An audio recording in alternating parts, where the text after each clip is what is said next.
Supongamos un material que tiene la siguiente forma.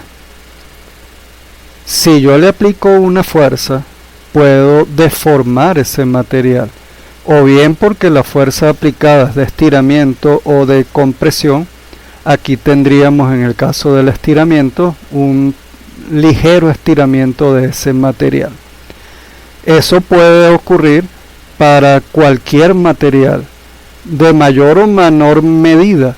Es decir, para un material, por ejemplo, como el gas, tendríamos un estiramiento, una deformación relativamente sencilla o fácil o favorable, mientras que para un segundo material, por ejemplo un líquido, prácticamente la deformación es nula. Es bastante difícil comprimir un líquido, créanme.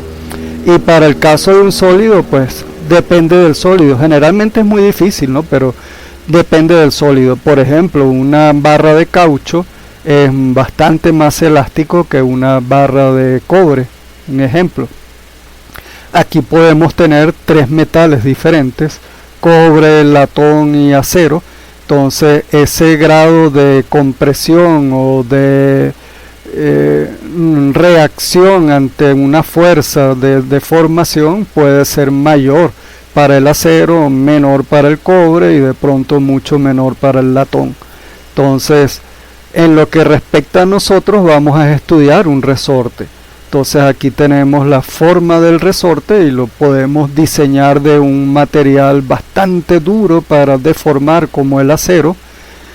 Y va a depender, entonces, este acero yo lo puedo hilar, conseguir hilos de acero, tallarlo y fabricar un dispositivo como el que tenemos acá. Ese vendría a ser un resorte cilíndrico. El grado de dureza de ese resorte va a depender obviamente que del material, que es el acero, además también de su forma. Entonces ya serían consideraciones mecánicas que escapan del conocimiento nuestro y del objetivo del video, pero sí, un resorte va a depender del material en el cual está hecho, en el diámetro del alambre, en el diámetro propiamente del cilindro del resorte, entre otras cosas. Entonces yo simplemente me intereso en estirar ese material, y ese estiramiento va a estar condicionado a la retornabilidad de la forma. Es decir, se va a estirar en un rango que me va a permitir, al dejar de aplicarle la fuerza, retornar la posición original. Esa posición original que la tenemos acá es la longitud natural del resorte, y eso es lo que vendría a significar el rango elástico. Entonces, si yo lo sigo estirando, voy a deformar irremediablemente el resorte y nunca va a retomar su forma y posición inicial.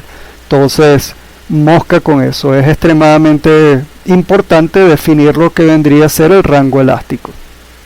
Entonces, esa posición natural de elongamiento es la posición que tiene el resorte sin carga. Aquí le puedo llamar, por simplicidad, 0, el nivel 0. A partir de ahí yo le puedo ubicar o colocar una masa y se va a deformar una cantidad de longitud llamada X1. Esa cantidad de longitud experimentalmente se ha observado que depende de la masa de carga. Entonces, a mayor masa, mayor longitud de estiramiento, y se comporta de una manera lineal. Hace mucho tiempo un científico observó eso, un físico llamado Hooke, y propuso su ley, válida hoy en día todavía y es de mucha utilidad en todo ámbito de la ciencia y la tecnología. Esa ley de Hooke dice que la fuerza de restauración de un resorte vendría a ser proporcional a una constante de estiramiento del resorte, y esa constante de proporcionalidad vendría a ser la constante K, que es la constante de elasticidad del resorte. El signo menos es fundamentalmente fenomenológico. Lo que me está diciendo es de que se opone, la fuerza del resorte se opone a la fuerza aplicada para deformarlo. Entonces, si uno lo deforma hacia la derecha, el resorte actúa hacia la izquierda. Si lo deforma hacia arriba, el resorte actúa hacia abajo. Entonces, esa es la deformación del resorte.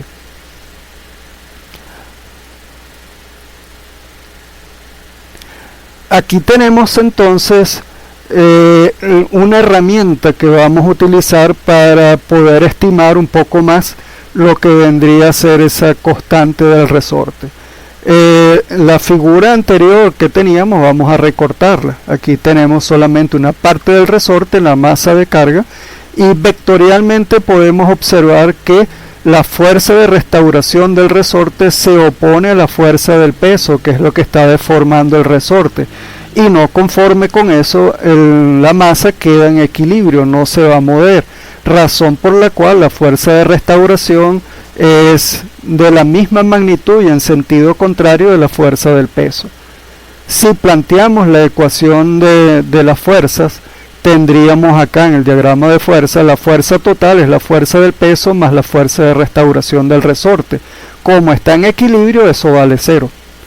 De manera que la fuerza del peso, que es la que es responsable en este caso del estiramiento del resorte, es exactamente igual a la fuerza de restauración del resorte. Entonces yo tengo, recordando que la fuerza del peso vendría a ser la masa por la gravedad. Ok. En esa ecuación es igual a K por X. Entonces yo puedo elaborar la siguiente tabla de datos.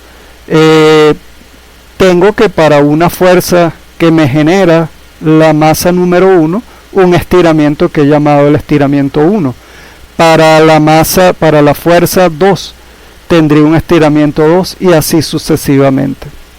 Yo elaboro esa tabla de datos y voy a proceder a graficar en un instante. Lo que quería hacer era un pequeño repaso y lo que veamos en el escenario, en el entorno matemático, lo que ocurre. En ese repaso, pues yo tenía una función XY y tengo un plano cartesiano XY y una función pues que estaría obrando en ese espacio. Aquí tendría yo que la ecuación de la recta, para que recordásemos, era simplemente y igual a mx más b. Eso funciona de la siguiente manera: si yo le asigno valores a x, que es la variable que yo voy a tener control, me va a arrojar valores de y, es decir, para un valor de x1 tendría un y1, un valor de x2 un y2 y así sucesivamente.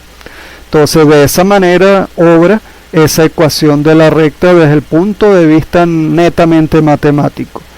La pendiente de la recta es la inclinación de esa recta, podemos entenderlo como tal, y es la variación de y versus la variación de x, o lo que es lo mismo, y final menos y inicial, x final menos x inicial. Entonces, en el entorno físico es el mismo mecanismo que ocurre en la matemática, sin embargo dándole valores físicos a esas variables. Aquí he elegido tener la variable en control y la coloco en el eje de las x, y simplemente yo le doy un valor de x y obtendría un valor de la fuerza, y esa es justamente lo que he graficado.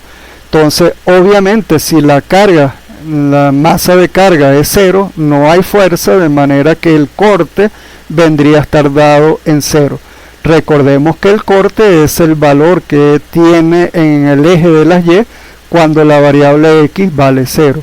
Aquí el corte estaría en el origen porque no hay fuerza si no hay masa.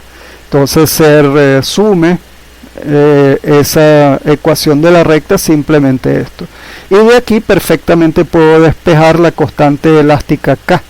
Y la constante K vendría a ser la variación de la fuerza dividido entre la variación de la elongación del resorte. En el entendido de que K es el grado de dureza de un resorte, cuyas magnitudes en el sistema internacional de medida está dado en Newton dividido entre metros.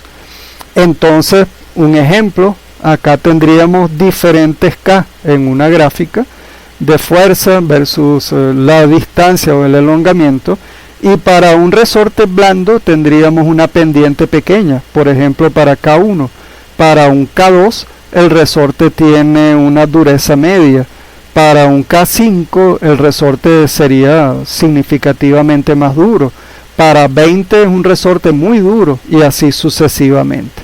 Entonces con esta gráfica me da una idea más cualitativa del grado de dureza para diferentes resortes.